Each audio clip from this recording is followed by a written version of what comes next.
Hello friend, I am आरती। आज हम पढ़ेंगे बीएससी नर्सिंग थर्ड ईयर का टॉपिक। थर्ड ईयर का subject child health nursing. Child health nursing का अपन यूनिट 5 का फर्स्ट टॉपिक मेनिंजाइटिस पढ़ेंगे। मेनिंजाइटिस एक न्यूरोलॉजिकल सब्जेक्ट में आता है। मेनिंजाइटिस होता क्या है? मेनिंजाइटिस 0 से 16 ईयर्स के बच्चों में अधिकांश यहाँ देखा जाता है। अब हम पढ़ेंगे डेफिनेशन में हम पढ़ेंगे मेनिंजाइटिस होता क्या है। Meningitis is an inflammation of meninges. Meningitis is an inflammation of the meninges. Meninges में किसी भी टाइप का इन्फेक्शन होना मेनिंजाइटिस कहलाता है। अभी मेनेंजेस होता क्या है? Meninges the protective membrane covering the brain and spinal cord. Meninges हमारे ब्रेन और स्पाइनल कॉर्ड का प्रोटेक्टिव मेम्ब्रेन होती है, या हम ऐसा भी कह सकते हैं कि ये हमारे मेनिंजेस हमारे ब्रेन को कवर करके रखती है, बचाव करके रखती है। अगर इसी में किसी टाइप का इन्फ्लामेशन होता है तो उसे मेनिंजाइटिस कहते हैं। अब ये यूजली कोज्ड बाय इन्फेक्शन। अब इसमें किसी भी टाइप का इन्फेक्शन किस किस कारण हो सकता है? Bacterial infection, viral infection, fungal infection या पैरासाइटिक इन्फेक्शन के कारण भी इन्फ्लामेशन हो सकता है। इसे ही हम मेनिंजाइटिस कहते हैं। मेनिंजाइटिस कितने टाइप के होते हैं? मेनिंजाइटिस 4 टाइप के होते हैं। फर्स्ट आता है बैक्टीरिया के कारण होने वाला इन्फेक्शन, बैक्टीरियल मेनिंजाइटिस कहलाता है, जो कि मोस्ट सीवियर केस में देखा गया है। सेकंड है viral meningitis. Viral infection, viral के द्वारा होने वाला इन्फेक्शन वायरल मेनिंजाइटिस कहलाता है। ये यूजली बहुत कम केसेस में ये देखा जाता है। और फंगल मेनिंजाइटिस, फंगल के द्वारा होने वाला इन्फेक्शन फंगल मेनिंजाइटिस कहलाता है। पैरासाइटिस इन्फेक्शन, पैरासाइट के द्वारा होने वाला इन्फेक्शन पैरासाइटिक इन्फेक्शन कहलाता है। हम नेक्स्ट क्लिनिकल फीचर से देखेंगे। क्लिनिकल फीचर को साइन एंड सिम्टम भी बोलते हैं।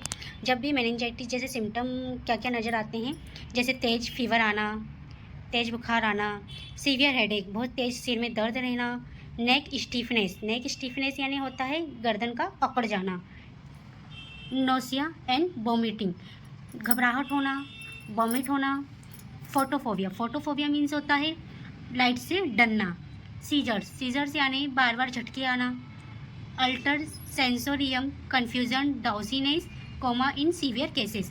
अधिकांश मेनिंजाइटिस में पेशेंट कोमा में चले जाता है और या कन्फ्यूज़न होता है, उसे कुछ समझ नहीं आता है।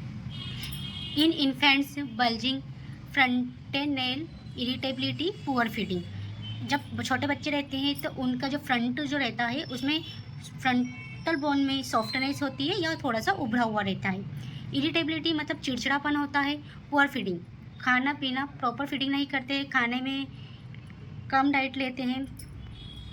कॉम्प्लिकेशन, अब इस केस में कई कॉम्प्लिकेशन भी होते हैं, जैसे कि कम सुनाई देना, हियरिंग लॉस, सुनने में कम सुनाई देना, ब्रेन डैमेज, ब्रेन का पूरी तरीके से डैमेज हो जाना, हाइड्रोसेफलस, सीएसएफ फ्लूइड का ब्रेन में अधिक मात्रा में बढ़ना, सीजर्स, झटके आना, डेथ इन अनट्रीटेड, अगर समय पे उपचार नहीं मिला तो इस केस में अधिकांश डेथ भी हो जाती है। अब हम पढ़ेंगे नेक्स्ट डायग्नोसिस हमें क्या क्या कराना चाहिए। Lumbar puncture CSF examination most important है।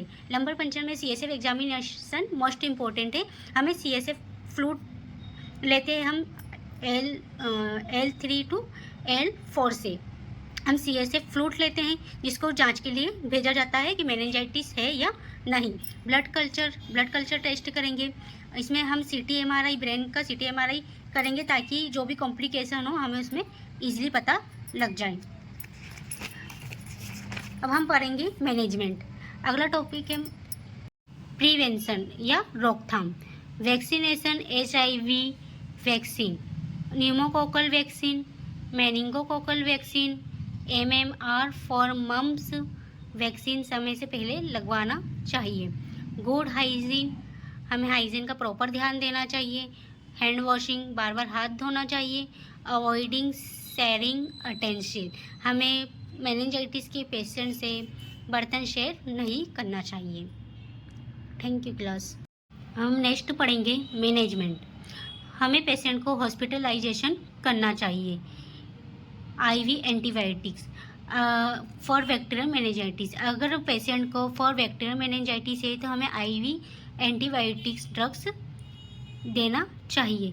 फॉर वायरल मेनिंजाइटिस है तो हमें एंटीवायरल ड्रग्स का यूज़ करना चाहिए। फॉर सीजर्स, अगर सीजर्स आ रहे हैं, बार बार झटके आ रहे हैं तो हमें एंटी कन्वर्जन ड्रग्स का यूज़ करना चाहिए। कॉर्टिकोस्टेरॉइड ड्रग्स ये इन्फ्लामेशन को रिड्यूस करती है, मतलब कम करती है। इन्फेक्शन को कम करने में कॉर्टिकोस्टेरॉइड का यूज़ किया जाता है। सपोर्टिव केयर में हमें ऑक्सीजन लेवल चेक करना चाहिए, ऑक्सीजन लेवल मेंटेन रखना है। और आईवी फ्लूइड्स, न्यूट्रिशन डाइट, हमें न्यूट्रिशन का ध्यान देना चाहिए।